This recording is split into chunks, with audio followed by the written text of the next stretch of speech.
नमस्कार, स्वागत है आप सभी का स्वास्थ्य चेतना में। मैं हूं नंदिनी लाक्षाकार और मेरे साथ हैं भारत सरकार आयुष मंत्रालय के board member doctor Ravindra Porwal ji. Doctor आप, स्वागत है आपका। तो दोस्तों, कहते हैं कि हर मौसम का एक अपना ही अंदाज होता है, एक अलग ही मजा होता है, लेकिन ये जो मौसम होता है इसका सीधा सीधा सरोकार हमारी जीवन शैली से होता है और हमारे स्वास्थ्य से भी होता है। हर मौसम का हम लुत्फ भी उठाना जानते हैं और चाहते भी हैं उठाना, लेकिन अपने साथ साथ ये तमाम तरीके की चुनौतियां लेकर के आता है, मुश्किलें भी लेकर के आता है। कितना अच्छा हो इन चुनौतियों को हम समझते हुए इनसे पार पाने के उपाय भी हासिल कर लें और मौसम का भी मजा ले सकें। तो इसी सबको ध्यान में रखते हुए आज हम डॉक्टर साहब से इस बढ़ती गर्मी के दौरान होने वाली दिक्कतों को समझेंगे और उसके क्या कुछ घरेलू नुस्खे हो सकते हैं जो हमारे घर की रसोई में ही उपलब्ध हो या आसपास से ही हम आसानी से उससे मुहैया करा सकें। इन नुस्खों से अपना ख्याल कैसे रखें, इस पर बातचीत करेंगे, जानकारी जुटाएंगे। तो डॉक्टर साहब, जैसा कि हमने अपने दर्शकों से साझा किया कि गर्मी का मौसम तमाम तरीके की चुनौतियां लेकर के आता है। सबसे ज्यादा अगर परेशानी और पहली परेशानी जो मैं अपने आसपास देखती हूँ वो होती है डिहाइड्रेशन की समस्या, यानी कि पानी की कमी का हो जाना। क्या होता है डिहाइड्रेशन और क्या कुछ सजगताएं भरने की इसमें आप सलाह देंगे? नंदिनी जी, शरीर के अंदर जब रक्त में पानी की मात्रा कम हो जाती है तो शरीर विभिन्न प्रकार की मेटाबॉलिक एक्टिविटीज को सही ढंग से संपादित नहीं कर पाता। जी। पानी की कमी होना हमारे जीवन के लिए घातक हो सकता है, जीवन के लिए एक खतरा बन जाता है। जी। हमें क्या सजगताएं रखनी चाहिए? नाम से ही स्पष्ट है, डिहाइड्रेशन माने जी। पानी की कमी। तो हमें पानी की भरपूर मात्रा का सेवन गर्मी के मौसम में करना चाहिए, लेकिन कुछ गलतियां करने से डिहाइड्रेशन की तकलीफ हो सकती है। नंदिनी जी, सबसे पहले भोजन संबंधी जो भूलें हम करते हैं, गर्मी के मौसम में बहुत तला स्पाइसी फ्राइड भोजन नहीं करना चाहिए। जंक फूड, फास्ट फूड का बहुत मात्रा में सेवन निश्चित रूप से सेहत के लिए नुकसानदायक है। कभी कभी ये डिहाइड्रेशन का कारक बन जाता है और जीवन खतरे में पड़ जाता है। बासा भोजन, रखा हुआ भोजन गर्मियों में बहुत से लोग इस लालच में खा लेते हैं कि पैसा लगा है, इसका सेवन कर लें। जी। वो पैसा जो उस खाद्य पदार्थ में लगा था, वह पैसा बचाने के लिए जो हमने उस खाद्य पदार्थ का सेवन किया, वह पैसा कई गुना ज़्यादा डॉक्टर ले लेता है। बिल्कुल ठीक बात। जी जी जी। आप अस्वस्थ हो जाते हैं और शरीर को उस समस्या का, बिल्कुल जी जी, बताएं जी। उस समस्या का सामना करना जी।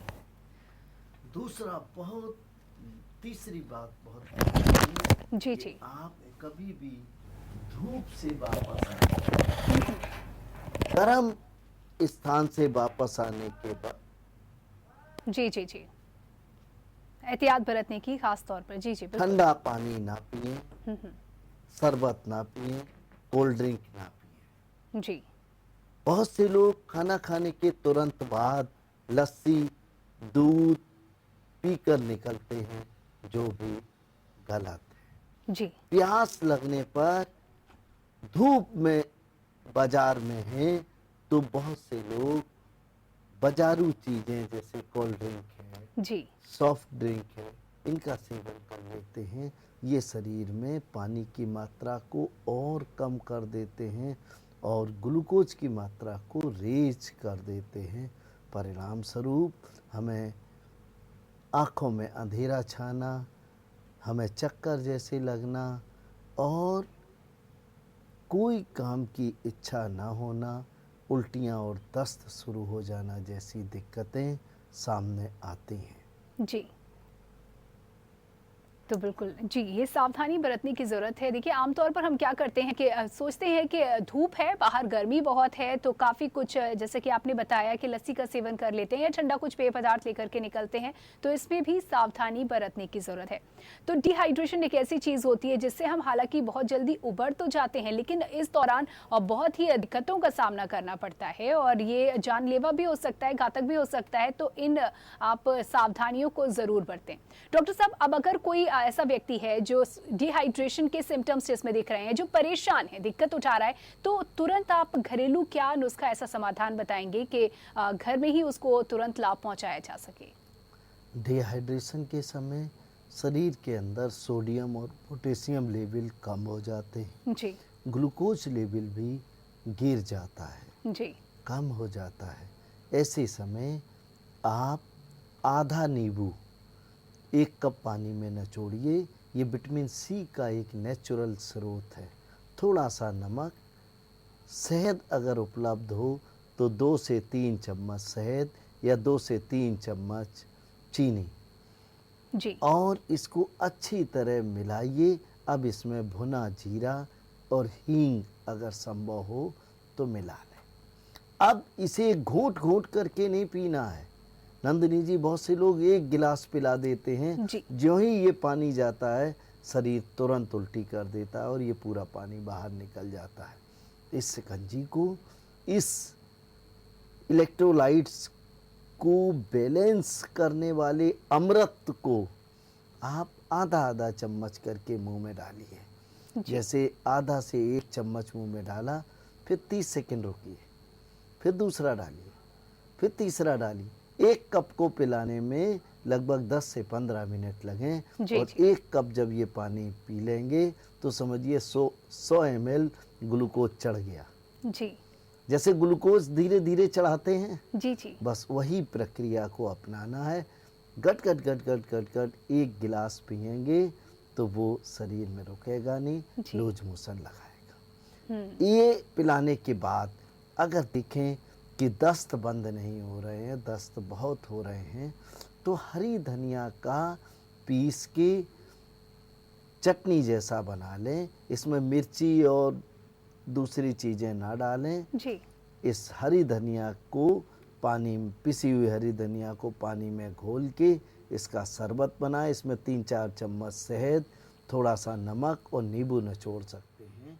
अब इसे भी चम्मच, 1-1 चम्मच करके पिलाते रहिए। लूज मोशन 2-3 चम्मच पिलाने के बाद से फिर नहीं लगेंगे जी और व्यक्ति के अंदर चैतन्यता आने लगेगी।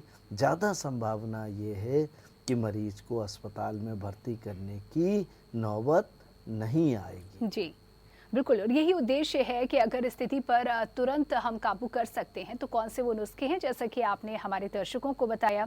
अब अगर बात अगली की जाए तो बाहर निकलने के दौरान लू की समस्या होना एक आम समस्या माना जाता है, यानी कि हीट स्ट्रोक होना।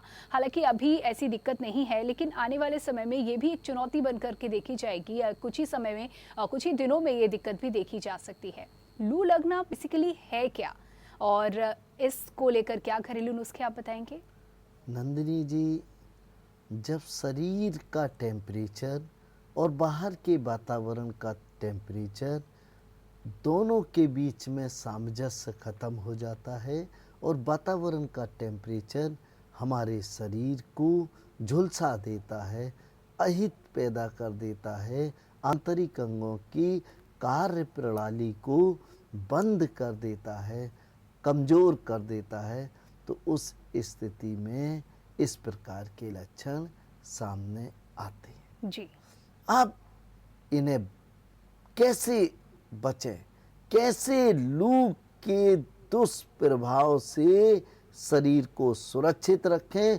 दूसरा प्रश्न ये है कि लू लग गया है तो क्या जी एहतियात बरतें, क्या घरेलू उपाय करें कि लू की स्थिति से हम बहुत आसानी से और बहुत जल्दी बाहर आके स्वस्थता और आरोग्यतापूर्ण जीवन जी सकें। जी तो सबसे पहली बात कि लू से बचाव क्या है। लू से बचाव के लिए एक बहुत अच्छा उपाय बता रहा हूं कि आप बालों में खूब तेल डाल के रखें। आप 10 लू के मरीजों को एग्जामिन करिए, देखिए, उनका सर्वे करिए, उनका रिकॉर्ड कलेक्ट करिए। 10 में 9 मरीज ऐसे होंगे जो बालों में तेल नहीं डालते हैं, बालों को सूखा रखते हैं, एकदम ड्राई रखते हैं। जी। बाल जब सूखे होते हैं तो सूर्य की किरणों को, सूर्य की जो गर्मी है उसको मैग्नेट की तरह अपनी तरफ अट्रैक्ट करते हैं और हम हीट स्ट्रोक का, हम लू का शिकार हो जाते हैं। जी। और जब तेल डाल के रखते हैं तो ये रिफ्लेक्ट कर देता है उस गर्मी को। जो ऑयल डालते हैं वो ऑयल मन मस्तिष्क में जो धूप की गर्मी है उसको प्रवेश ही नहीं करने देता है, बालों के संपर्क में आए और उसको रिफ्लेक्ट कर दिया, बाहर वापस भेज दिया।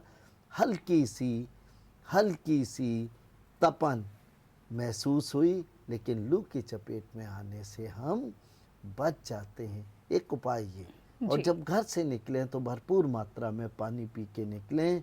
जब पानी पिए रहते हैं तो हम जल्दी लू का शिकार नहीं होते। जी। भोजन आधा पेट करके निकलें। जिनको दोपहर में घर से बाहर निकलना जरूरी हो, वो अगर 4 रोटियां खाते हैं तो 2 रोटी खा के ही बाजार की तरफ निकलें, अपने ऑफिस की तरफ निकलें। और कोशिश ये करें कि आप सर को सुरक्षित और छांव में रख सकें। जी। आप उपाय। सिर, जी। जी। नंदिनी जी, सिर को छांव में कैसे रख पाएंगे, क्योंकि बाहर धूप है। बिल्कुल ठीक। जी। इसके लिए एक तो तेल लगाने का उपाय बताया, जी। दूसरा आप बगैर शर्म किए हुए दूसरों को सुंदर दिखने के लिए हम अपने शरीर के जो सुरक्षा का कवच है उसको भी छोड़ देते हैं और बीमारी की आगोश में चले जाते हैं। हम बीमारी को स्वीकार कर लेते हैं, लेकिन अपने सौंदर्य सामग्री के प्रयोग से कभी पीछे नहीं हटते, ऐसा देखा जाता। जी। आप अंगोछा सर पे बांधिए, आप पगड़ी बांधिए, आप टोपी लगाइए। अगर आप टोपी लगाते हैं, पगड़ी लगाते हैं, अंगोछा बांधते हैं, तो बालों में तेल डाल के रखेंगे और एक प्याज के छोटे छोटे टुकड़े करके अपने सर पर बीचों बीच चोटी के स्थान वाले स्थान पर रख लें, ऊपर से टोपी लगा लें, जी। ऊपर से अंगोछा बांध लें, ऊपर से आप जो भी बालों की सुरक्षा का उपाय कर सकते हैं वो कर लें। जी। ये उपाय करने से लू नहीं लगेगी आपको। आप 4-4, 5-5 घंटे तपती दोपहर में सड़क पे चलते चले जाएं। बस याद रखिए, पेट में पानी भरा होना चाहिए, पानी से पूरा स्टमक फुल होना चाहिए। लेकिन बीच में अगर प्यास लगती है तो फिर 15 मिनट विश्राम करने के बाद ही पानी पिएं। पानी चाहे ठंडा पिएं चाहे गर्म पिएं। अगर ठंडा पानी पीते हैं तो 1 गिलास में प्यास बुझ जाती है, और अगर सामान्य पानी पीते हैं, ताज़ा पानी पीते हैं, तो 1 गिलास की जगह हम 3 गिलास 4 गिलास पी लेते हैं। और जितना पानी हम ज़्यादा पीते हैं उतना ही हमारी लू से रक्षा होती है, हमारा शरीर लू से प्रभावित नहीं होता। जी। तो पानी को लेकर के भी ये बहुत महत्वपूर्ण बात आपने कही। अमूमन क्या होता है कि हमें प्यास लग रही होती है और हम फिर ना आओ देखते हैं ना ताओ, हमें रोकना मुश्किल हो जाता है और पानी पीते ही पीते हम हैं, और उसकी भी कभी कभी हमें तकलीफ़ें उसकी वजह से उठानी पड़ती हैं। तो ये सतर्कता आप पानी पीने के दौरान रखें। वहीं अगर जिस तरीके से हम लू की बात करें, अब लू अगर लग ही गई है, घर में कोई हमें ऐसा व्यक्ति दिख रहा है, तो आप उसको क्या उपाय बताएंगे? नंदिनी जी, बहुत सुंदर बात पूछी। पहले प्रश्न में ये पक्ष छूट गया था। जी। अगर लू लग गई है जी। तो आप 2 उपाय करें, पुदीना और कच्चा आम। ये लू की महा औषधियाँ हैं। जी। कच्चे आम को भून लें और उसका रस निकाल लें। अब जितना रस है उतना ही पुदीने की चटनी ले लें। पुदीने की पत्तियों को बारीक पीस के उसकी चटनी बना लें। दोनों की बराबर बराबर मात्रा ले लें। थोड़ा सा नमक और भुना जीरा डाल के इस चटनी से भोजन सुबह शाम कर लें, या इस चटनी को चम्मच से चाट लें, या इस चटनी में पानी मिलाकर, आइस मिलाकर ठंडा करके बिल्कुल जलजीरे की तरह आप पी लें। आपको एक खुराक ये सेवन करने के बाद लू का कुप्रभाव, लू का जो दुष्प्रभाव है जी। वो खत्म होने लगता है, बुखार ठीक हो जाता है, खुल के भूख लगने लगती है, और जो शरीर का तापक्रम, देह की हरारत है, वो पूरी तरह ठीक हो जाती है, और व्यक्ति 2 से 3 दिनों में पूरी तरह स्वस्थ हो जाता है। ये तो एक उपाय बताया नंदिनी जी।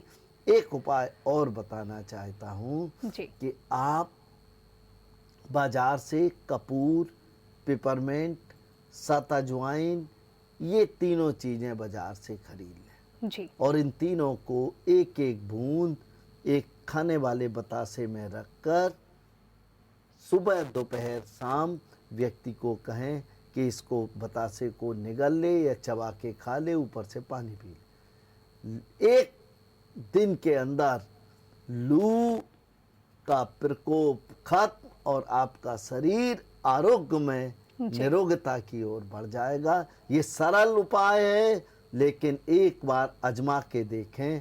बहुत से लोग इस उपाय की जगह पुदीना हरा का सेवन करते हैं। पुदीना हरा केमिकल युक्त होता है, उससे बचें, लेकिन अगर मजबूरी हो तो पुदीना हरा का भी सेवन किया जा सकता है, लेकिन फिर एक बूंद की जगह पुदीना हरा का सेवन कम से कम 10 से 15 बूंद करें।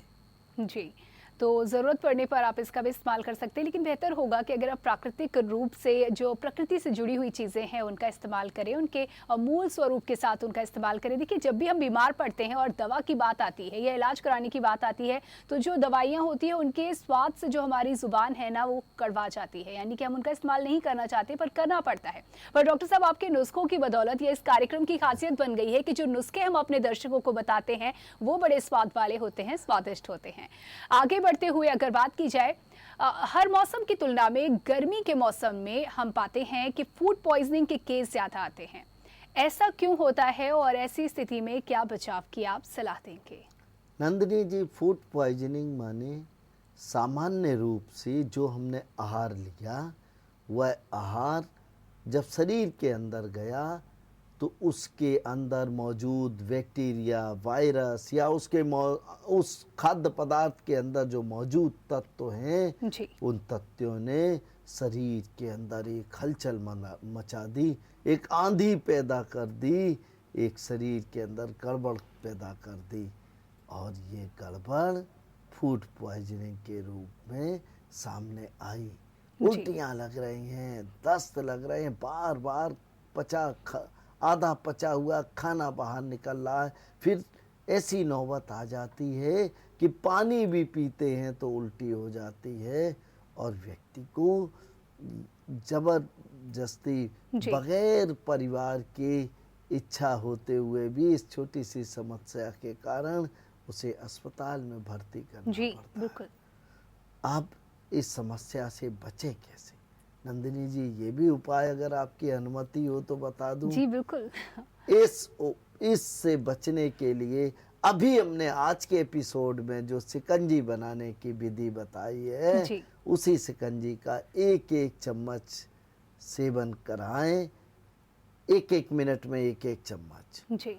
और इसके बाद पुदीना हरा की 10-12 बूंदें आधा कप पानी में मिलाकर पिला दें।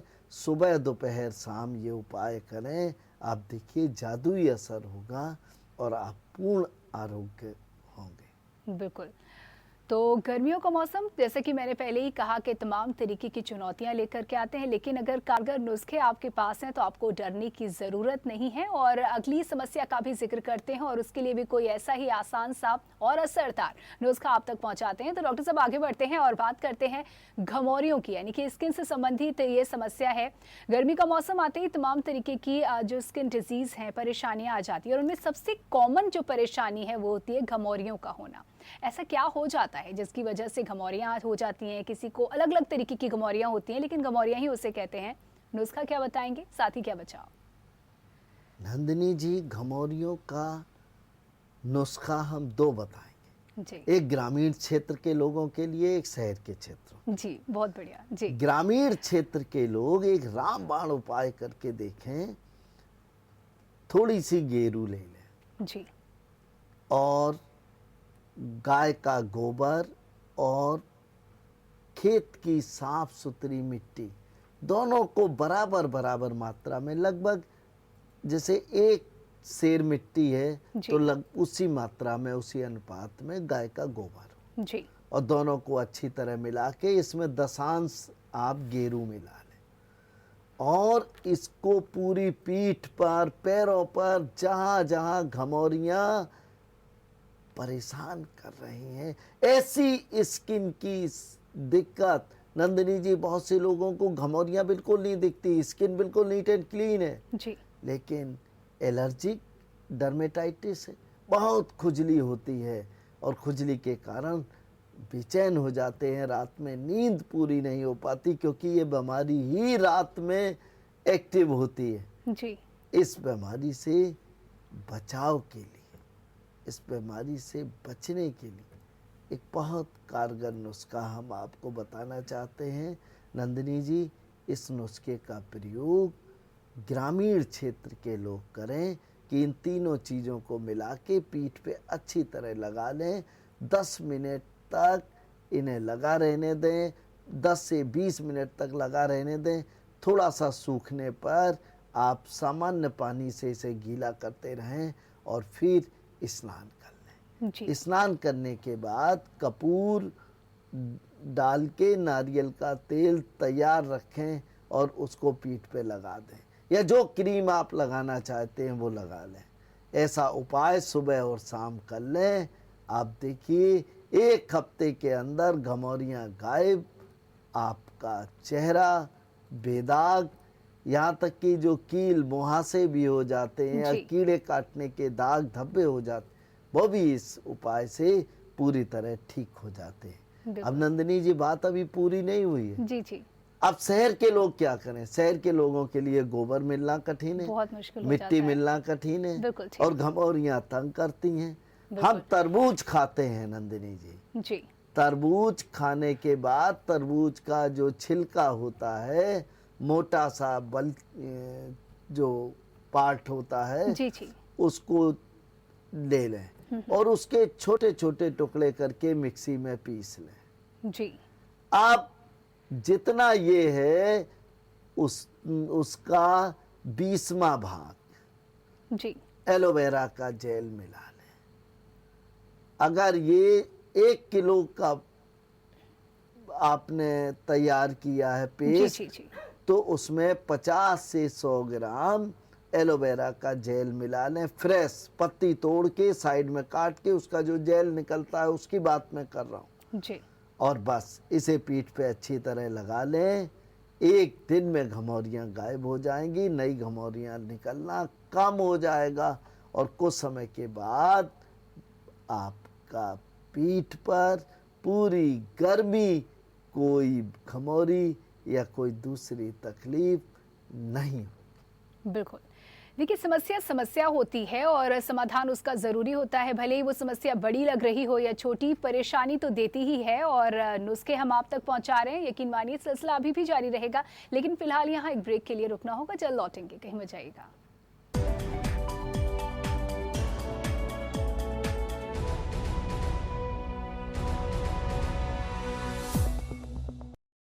शंकर कार्तिक नेत्रालय अब आपके शहर कानपुर में। शंकर कार्तिक नेत्रालय में टीपीए, हेल्थ इंश्योरेंस, सीजीएचएस व आयुष्मान कार्ड धारकों के लिए विशेष सुविधा उपलब्ध है। मात्र 6 वर्षों में शंकर कार्तिक नेत्रालय का नाम शहर के अग्रणी अस्पतालों के श्रेणी में गिना जाता है, जहां एडवांस मशीनों व लेटेस्ट टेक्नोलॉजी से आंखों की सभी बीमारियां जैसे मोतियाबिंद, ग्लूकोमा, पर्दे की बीमारी जैसे डायबिटिक रेटिनोपैथी, ARMD, नवजात शिशु की आंखों में होने वाली बीमारी, ROP, आंखों का चश्मा हटाने वाला ऑपरेशन, भेंगापन व आंखों के कैंसर का इलाज पिछले 6 वर्षों से किया जा रहा है। शंकर कार्तिक नेत्रालय में परामर्श के लिए सोमवार से शनिवार सुबह 10 से शाम 5 बजे तक संपर्क कर सकते हैं। पता 14/73 DG गर्ल्स PG कॉलेज के सामने VIP road, civil lines, Kanpur. संपर्क करें 6390007621 7703006602। स्त्रियों के सौंदर्य एवं स्वास्थ्य के लिए टेक्नो फार्म का शी केयर सिरप, स्त्रियों के मुश्किल दिनों का साथी शी केयर सिरप। सिर दर्द से फट जाएगा, अजूबी लो। सर दर्द, बदन दर्द, दांत दर्द, जुकाम, अजूबी से आराम। अजूबी। यूपी में ब्राइडल क्वालिटी और लेटेस्ट वैरायटी देने के बाद अब अंकित साड़ीज लाए हैं लेडीज वेयर के साथ मेंस वेयर की शानदार range, ethnic wear, Indo western sherwani, designer कुर्ते, सूटिंग शर्टिंग। उत्सव आपका, कलेक्शन हमारा। अंकित साड़ीज आएं और अपने उत्सवों के लिए संपूर्ण रेंज पाएं, वो भी होलसेल रेट में। वेडिंग के latest collection, bridal lehenga, gown, party wear saris, salwar suit. Ankit Sarees, P road, Generalganj, Kanpur. नई branch 255 Panki road, Kalyanpur. Dayanand Saraswati inter college. Admissions open. विगत कई वर्षों से क्वालिटी एजुकेशन देने वाला शुक्लागंज का अनुभवी स्कूल, जहां आपके बच्चों को मिलते हैं अंग्रेजी बोलने का अभ्यास, PG कक्षाओं हेतु खिलौने, झूले व विशेष पाठ्यक्रम, अनुभवी अध्यापिकाएं, आधुनिक प्रयोगशालाएं, बच्चों को लाने व ले जाने के लिए आया रिक्शा एवं बस की व्यवस्था। Dayanand Saraswati inter college, Srinagar, Pauni road, Shuklaganj, Unnao. Dhanvantari super speciality hospital, दक्षिण कानपुर का एकमात्र super speciality hospital, CGHS, QCI और NABH द्वारा प्रमाणित। दक्षिण कानपुर में सभी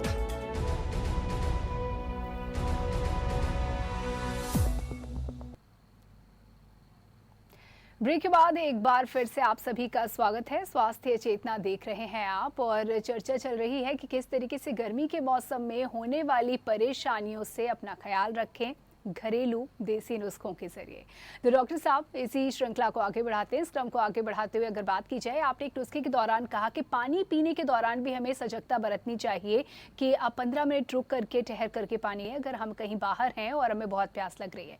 यानी कि सर्दी और गर्मी जब होती है तो इनका आपस में जो संयोग होता है बहुत नुकसान भी पहुंचा सकता है। इस दौरान बड़ी सतर्कता बरतने की जरूरत होती है। तो ऐसे में हम आपसे जानना चाहेंगे कि इस भीषण गर्मी में जब बाहर बहुत धूप होती है और घर में हम बहुत आराम से रुके हुए होते हैं, लेकिन बाहर निकलना है, यानी कि सामान्य तापमान से या ठंडे तापमान से अगर धूप में निकलते हैं, तो क्या कुछ हमें सावधानी बरतने की जरूरत है, किन किन बातों का ध्यान रखना चाहिए? और ठीक यही इसी तरह अगर हम धूप से घर में आते हैं तो क्या क्या सतर्कता बरतने की जरूरत है? नंदिनी जी, बहुत सुंदर बात आपने पूछी। जब हम कार से ऑफिस जा रहे हैं जी, और कार जहाँ पार्क की वहाँ से 150-200 मीटर दूर हमारा ऑफिस है, हम धूप में जा रहे, कार में चिल्ड AC चल रहा था जी, हम तेजी के साथ कदम बढ़ाते हुए चले अपने ऑफिस के ओर। कदम हमारे कुल 150 कदम चले, हम जी, 150 मीटर चले, लेकिन इन 150 मीटर में शरीर का जो आंतरिक तापक्रम है वो वातावरण के तापक्रम के साथ तारतम्य में बैठा ही नहीं पाया जी। और ऑफिस जाते जाते हमें प्यास लगाई और हमने 2 से 3 गिलास पानी पी लिया। ये जहर हो गया पानी जी। ये पानी विभिन्न प्रकार की समस्याओं का कारक हो गया। अब इससे बचने के उपाय के बारे में हम चर्चा करने से पहले ये बताना चाहेंगे, एक बार आप कड़ी धूप से आए, पसीने से बिल्कुल पस्त हैं, पसीना बह रहा है, कपड़े निकाले, बैठे पंखा में सीधे बैठ गए या AC में सीधे चले गए, बस यही भूल करते हैं। हमें डायरेक्ट कूलिंग, ठंडे कूलर के सामने एसी के सामने, पंखे के सामने डायरेक्ट नहीं जाना। जी इनडायरेक्ट वे में हम उससे थोड़ी दूर पे बैठ जाएं, 10 से 15 मिनट तक बैठें। इसके बाद ही हम आके उस चिल्ड कमरे में जाएं जहां एसी चल रहा है, उसके बाद ही हम चिल्ड पानी पिएं। लेकिन हम गर्मी से आए और हमें प्यास खूब जोर से लग रही है, तो फिर हम ये इंतजार नहीं कर सकते गर्मी के मौसम में कि आप 15 मिनट बाद पानी पिएं। ऐसे समय हैंड पाइप का ताज़ा पानी मिल जाए, कुएं का ताज़ा पानी मिल जाए, नहीं तो घर में रखा हुआ सामान्य टेम्परेचर का पानी ही 1 से 2 गिलास पी लें। इसके साथ अगर एक टुकड़ा पेठा का खा लें तो श्रेष्ठतम है, अति उत्तम है। जी लेकिन अगर पेठा उपलब्ध नहीं है तो गुड़ का सेवन ना करें, कोई जी, जी। मिठाई का पीस ले सकते हैं। जी, गुड़ का सेवन नहीं करने की आप सलाह दे रहे हैं। जी गुड़ गर्मी के सेवन में बहुत कम करें या ना करें, क्योंकि गुड़ की तासीर उष्ण होती है। उष्ण का मतलब गर्म से भी ज़्यादा गर्म होती है, इसलिए सजगता रखें। अब हम बात कर रहे थे कि हम ठंडे से गर्म में जा रहे हैं और गर्म से ठंडे में आ रहे हैं, तो क्या क्या सावधानियां रखें। जब हम ठंडे से गर्म में जा रहे हैं तो ध्यान रखिएगा पेट के अंदर पानी पूरी मात्रा में हो, पेट के अंदर पानी कम ना हो। और ऐसे समय जो लोग ठंड से गर्म में जाना होता है, अगर घर से 2 चम्मच गुलकंद का खा के निकले तो उन्हें हीट स्ट्रोक की संभावना बिल्कुल भी नहीं है। लेकिन जो लोग गर्मी से आके सर्दी में आते हैं, बाजार में 2 घंटे टहल रहे थे, पसीने से पस्त हो गए थे और इसके बाद घर में आए, सीधे एसी वाले कमरे में गए, एसी में बैठ गए, कपड़े निकाले, बैठे हैं, मोबाइल चेक कर रहे हैं। ये जो ठंडक है, आप इधर मोबाइल चेक कर रहे हैं, ये ठंडक आपके शरीर में बीमारियों की दस्तक दे रही है, जिससे आप बेजान हैं, जिससे आप पता ही नहीं है आपको कि एक बीमारी की अंदर सूत्र पैदा हो गया है, बीमारी का बीजांकुर हो गया है। बिल्कुल ऐसी स्थिति से बचें, बिल्कुल बचें। और अगर प्यास बहुत जोर से लगी है तो प्यास के लिए थोड़ा सा पेठा खा के आप सामान्य टेम्परेचर का पानी पी लें। एक आंवले का मुरब्बा खा के पानी पी सकते हैं, घर की बनी हुई शिकंजी का सेवन कर सकते हैं, चिल्ड ना हो, मट्ठे का सेवन कर सकते हैं, आप लस्सी का सेवन कर सकते हैं। लेकिन ये ध्यान रखिएगा चिल्ड आइस वाली ना हो, बगैर आइस वाली हो। जी तो ठंडी हो लेकिन बहुत ज़्यादा ठंडी ना हो, आइस का प्रयोग ना करें। देखिए तमाम पेय पदार्थ का आपने जिक्र किया, निश्चित तौर पर ये बहुत लाभकारी हैं, लेकिन मैं अपने आसपास पाती हूँ कि बहुत सारे ऐसे लोग होते हैं जो ठंडी चाहते हैं, क्योंकि ठंडक चाहते हैं और ऐसे में गर्मी में इन पदार्थों का प्रयोग करते हैं और एक दिन में बहुत सारे जो पेय पदार्थ हैं उनका इस्तेमाल कर लेते हैं और ये सभी के सभी बहुत मीठे होते हैं। मैं शुगर पेशेंट की बात यहाँ नहीं कर रही हूँ, क्योंकि वो तो सजग होते हैं, उन्हें पता है कि उन्हें दिक्कत हो जाएगी, लेकिन सामान्य उम्र के और सामान्य लोग जो हैं जिन्हें ये शुगर की परेशानी नहीं है, ऐसे में कितनी मीठा लेने की ज़रूरत है? क्या हमें इस दौरान भी सजगता बरतने की ज़रूरत है? नंदिनी जी, चीनी किसी भी रूप में शरीर के लिए हितकारी नहीं है जी, चाहे डायबिटिक हो चाहे नॉन डायबिटिक हो। चीनी को नेचुरोपैथी में श्वेत विष माना जाता है, जी। क्यों, और गुड़ को अमृत माना जाता है। अब देखिए गुड़ से ही चीनी बनी, जी लेकिन चीनी को विष और गुड़ को अमृत, क्योंकि गुड़ में जो मिठास है वो फ्रैक्टोज के फॉर्म में है और चीनी को केमिकल प्रोसेस से गुजारते समय ये फ्रैक्टोज ग्लूकोज और फिर ये डायरेक्ट शुगर में कन्वर्ट हो जाता है। इसलिए हमेशा याद रखिए कि चीनी के सेवन से बचें। जी आप चीनी की जगह मीठे फलों का रस ले सकते हैं, मीठे फल खा सकते हैं, आप हनी का प्रयोग कर सकते हैं। भरपूर मात्रा में हनी का प्रयोग किया जा सकता है गर्मी, सर्दी, बरसात सभी मौसम में, लेकिन इतना ध्यान रखने का बात है कि ये हनी हो, शक्कर की चाशनी ना हो, कलर और केमिकल्स डाल के शक्कर की चाशनी को इस प्रकार से निर्मित कर दिया जाता है कि वो शहद दिखाई देता है। वैसा नहीं होना चाहिए। ये सजगता रखें, ये ध्यान में रखें। असली होना चाहिए यानी कि बिल्कुल। देखिए गर्मियों के मौसम में हम जब भी बाहर निकलते हैं अमूमन तो प्रोटेक्शन रखते हैं, लेकिन कभी कभी आंखों में धूप लग जाती है और जब घर आते हैं तो आंखों में जलन होती है, आंखें लाल हो जाती हैं। इस दौरान जो परेशानी हो रही है इससे बचने के लिए या इसे ठीक करने के लिए कोई घरेलू नुस्खा?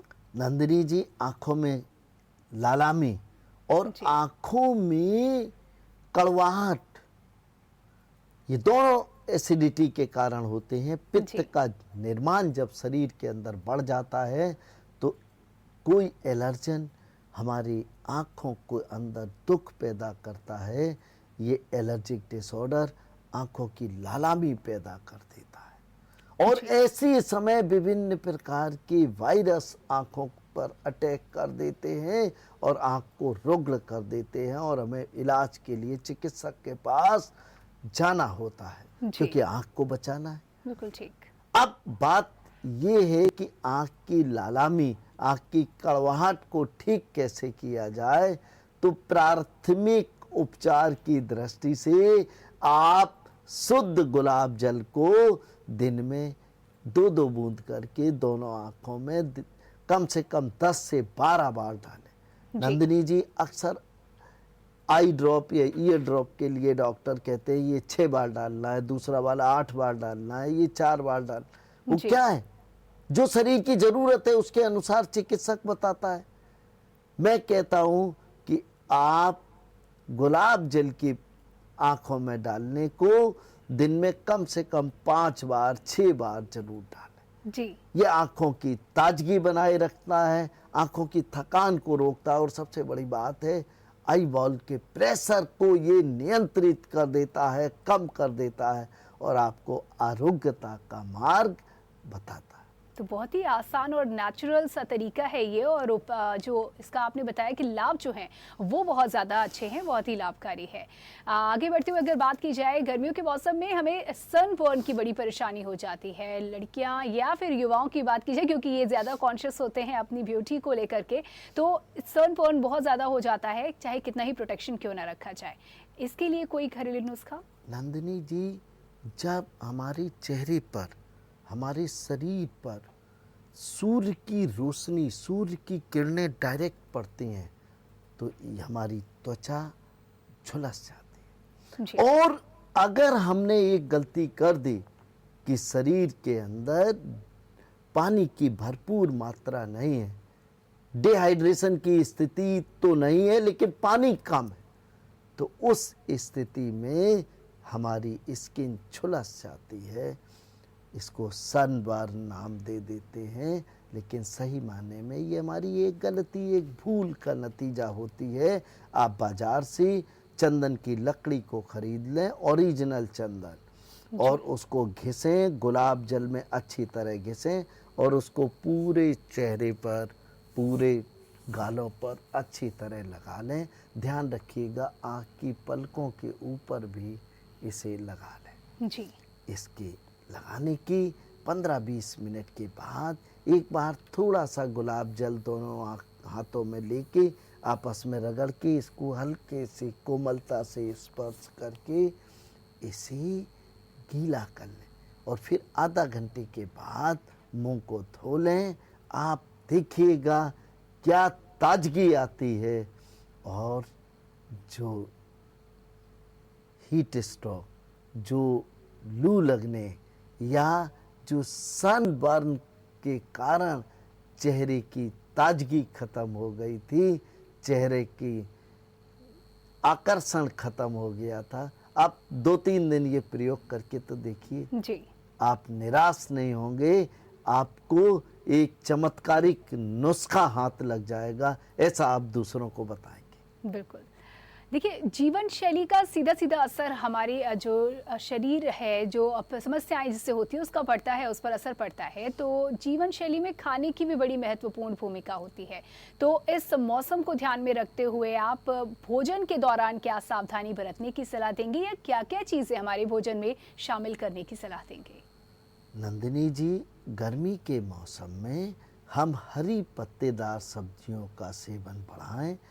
पत्तेदार सब्जी के अलावा दूसरी जो हरी सब्जियां हैं उनको भरपूर मात्रा में सेवन करें। जी।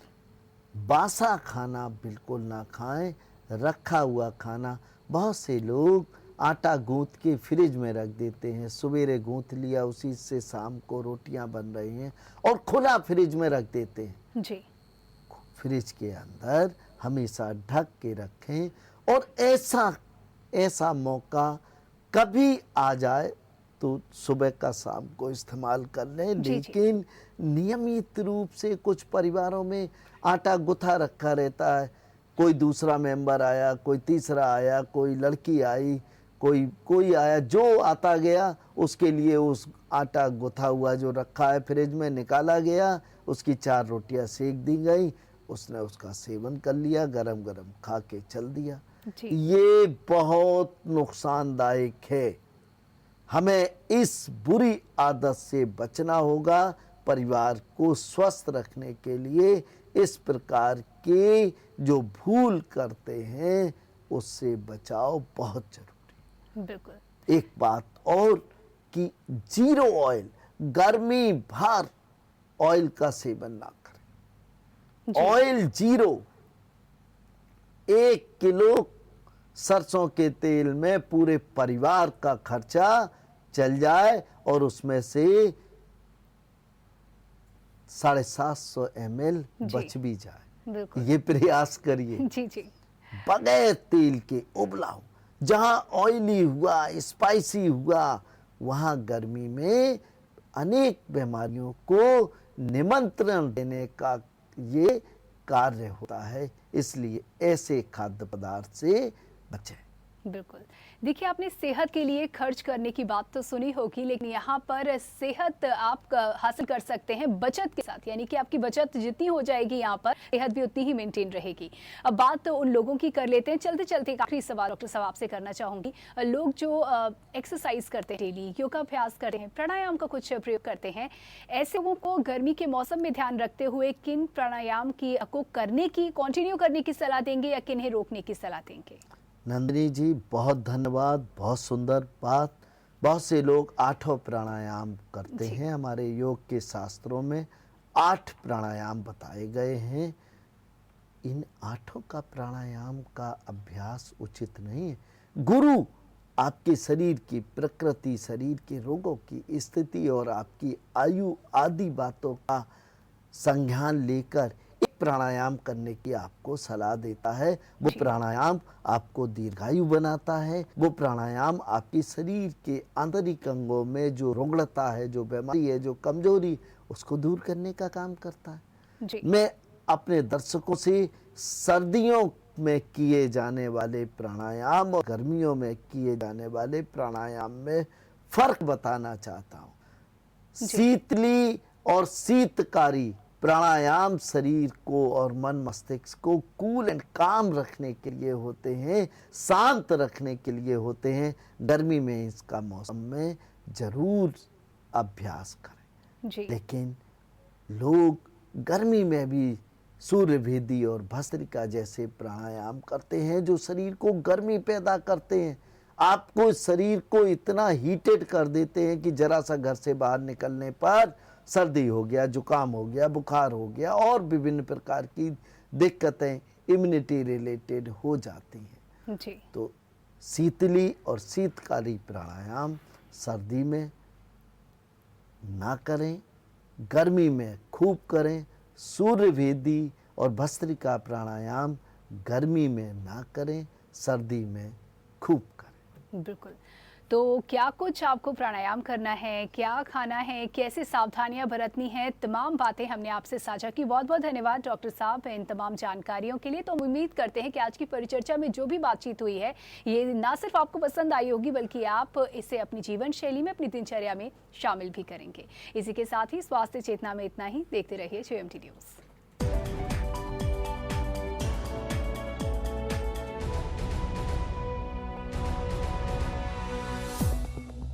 सुपर स्पेशलिटी हॉस्पिटल दक्षिण कानपुर का एकमात्र super speciality hospital CGHS, QCI और NABH द्वारा प्रमाणित। दक्षिण कानपुर में सभी तरह के विशेषज्ञों से सुसज्जित एकमात्र super speciality OPD, round the clock critical care expert द्वारा कवरेज एवं अत्याधुनिक मशीनों से लैस ICU। कानपुर के एकमात्र विश्व स्तरीय super speciality fully SS modular OT, सभी प्रकार के कैंसर का विश्व स्तरीय इलाज। एक बात तो साफ है, अगर NAC A++ है तो बेस्ट है। Join Parul university, Vadodara, Gujarat. Mehrotra dental की 2 branch, Mehrotra super speciality dental clinic, G2 Ratandham apartment, McRobertganj, Kanpur. Mehrotra high tech dental centre, G1 Ratan Ashish apartment, next to Sindhi colony, gate number 1, Shastri Nagar, Kanpur.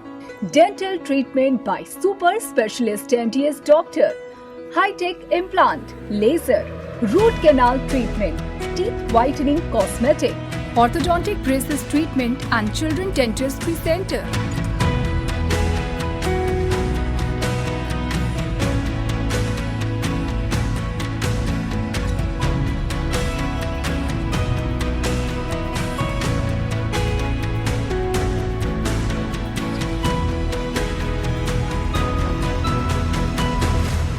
Mehrotra dental की 2 branch, Mehrotra super speciality dental clinic, G2 Ratandham apartment, McRobertganj, Kanpur. Mehrotra high tech dental centre, G1 Ratan Ashish apartment, next to Sindhi colony, gate number 1, Shastri Nagar, Kanpur. एक बात तो साफ है, अगर NAC A++ है तो best है। Join Parul university, Vadodara, Gujarat. Mishika super speciality hospital, अब कानपुर में मिलेगी आपको ICU की best facility.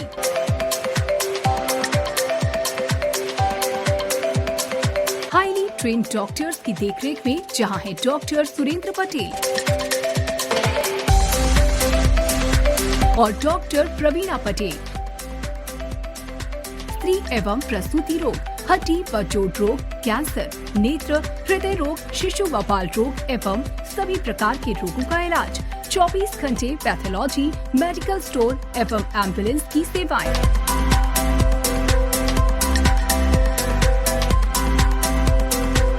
M228 commanders fort, Shivkatra, Ramadevi, Kanpur.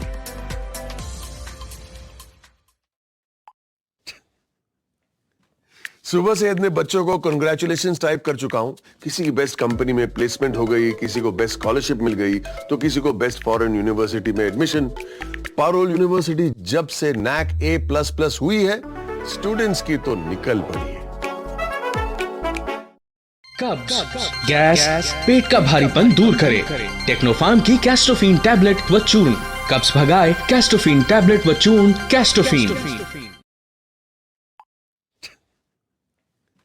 सुबह से अपने बच्चों को कंग्रेचुलेशंस टाइप कर चुका हूं।